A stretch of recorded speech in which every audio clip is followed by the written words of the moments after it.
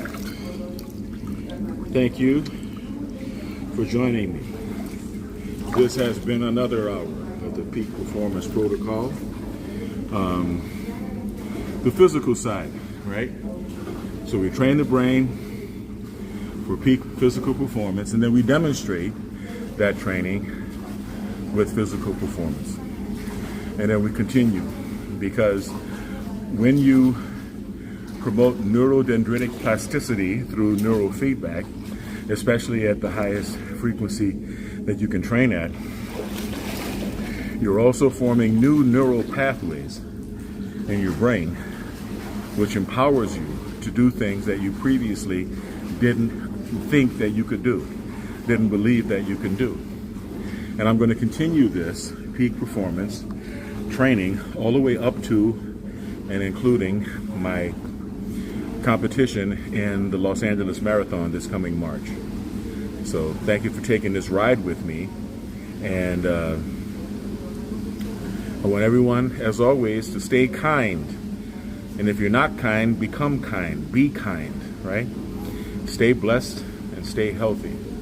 Thank you for watching Devin Lockett and Biomed RX TV. And happy Thanksgiving. Peace.